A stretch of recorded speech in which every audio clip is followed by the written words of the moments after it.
not a regular egg like a chicken drops.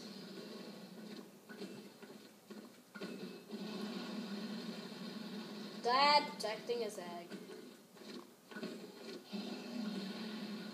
Die, die, die! And this is what he looks like when he's in his death animation. Because he's all breaking up into little pieces. That's a little weird when you're up close.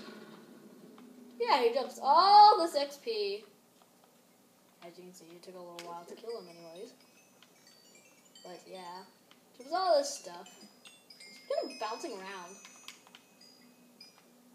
And yeah, when you kill him, lots of more Endermen spawn, I guess. And you see, he drops this. It's actually placed.